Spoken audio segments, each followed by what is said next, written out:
Welcome to September and this month's Luxury Market Report. I'm Sherri Green with Coldwell Banker, as most of you know, and I'm glad you have joined me to take a look at this month's Luxury Market Report. It seems like just yesterday I was sitting here telling you about the August report. Fall's here, and a lot of times we see a change in the market in fall in Washington, D.C., Virginia, and even other places across the country. But I want to talk really today about what's happening and what you're going to find in this month's Luxury Market Report. Now, as you know, this report covers the last 13 months, and it's the North American report, so it covers America and Canada as well.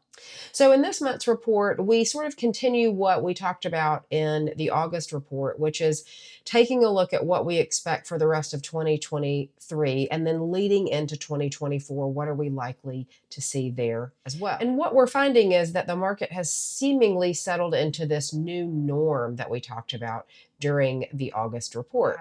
When investigating the data, investigating pricing, we're seeing that inventory levels, which are still low, are really affecting that sales price. And for many, that means we still have a seller's market because there is such little inventory. When there is a buyer pool interested in a particular price band, neighborhood, and house type, then we still see it being a seller's market.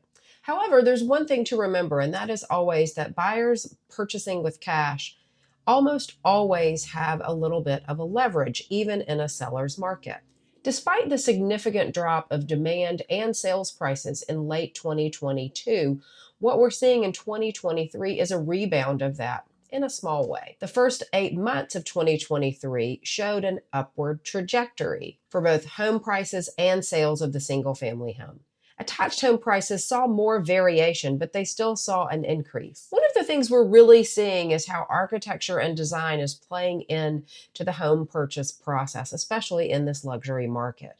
Biophilic design has really become a hot button issue, and that's where we connect the interior residence of a home to the exterior. That's by bringing in light, by having lush gardens. It's bringing that outside in, if you will, but really thinking about how we do that with the architecture and design of a home. Sustainability is also becoming a very big hot button. Green buildings and environmentally appropriate choices so that we have sustainability with some of our natural resources. That's also something that the luxury buyer is really paying attention to. Buyers are really looking to lessen their carbon footprint. How can they use recycled materials or sustainability products or make their homes more energy efficient? All of those things are becoming extremely important as a buyer goes to purchase a home or as a homeowner stays in that home and changes it for the better. Wellness amenities are another thing that is really driving a lot of buyers. How can they make their home more of a wellness retreat?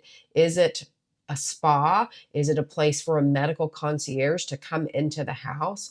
It's something that people are thinking. They want their home to be a place of wellness and serenity as much as it is a place to live, to sleep, and entertain.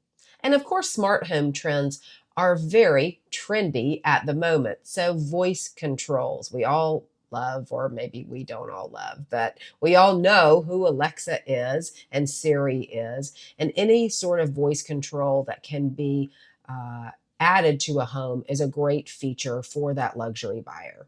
Smart appliances are another thing that is very important to the luxury buyer. And smart appliances speak to the internet. They speak back to the manufacturer via the internet and can be upgraded without a technician ever coming into the house.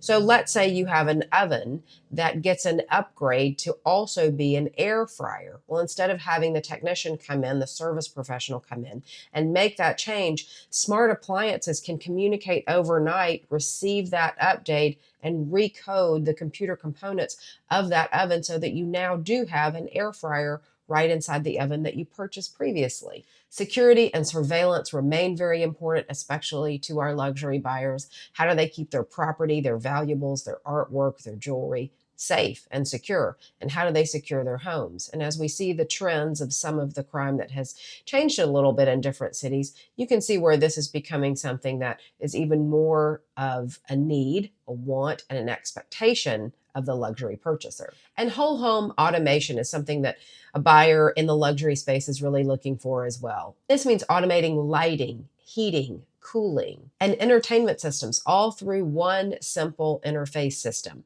So as we look at the DC market specifically, I want to take a look at some of the statistics. We've talked sort of big picture about some trends that relate to the home purchase. And what I really want to do now is talk a little bit about what is the data showing us this month in September of 2023. Let's first talk about the single family home. Our total inventory is down 9% from last year. The sales price per square foot is also down, but only 3% from last year. Total sales are down 18%. The sales price is also down 13%. And the days on market is up 200%. We were seeing 8 days on market for the single family home last year. We're seeing 24 today. Now, I know truly that is back to being a normal market in the District of Columbia. We've always hovered around that 30-day mark for as long as I've been in business. So last year, this 8 days was quite the anomaly. And that was still something that we were seeing as a holdover from the pandemic years. So now we're more in a normal market where we sit on the market for about a month before we have a contract. Now let's look at attached homes because they're just a little bit different from the single family home. Total attached family inventory is actually up by 35%. Total sales is down 15%. The sale price per square foot is down 6%. The list to sales price ratio is down 1%. The days on market is up 73%. But let's talk about what that really means. In August of 2022, the average days on market was 11. Today, it's 19. So again, it's not that outrageous. 11 days on the market is unbelievable. 19 days on the market, unbelievable. But it's interesting to see how just a little bit of a change can really make a difference in a percentage. So that's where we are with 73% when you look at it in a percentage fashion. Now, lastly, here's the thing I think you might find surprising.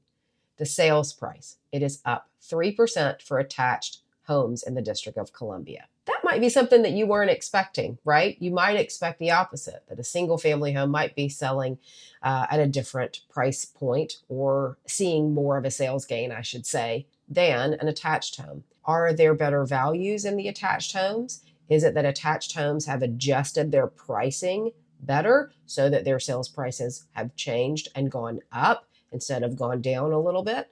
Meaning, has the seller and the agent at hand started their sales price at a more realistic number and then it has just gone up because the demand for that home, that price band, that neighborhood is what it is?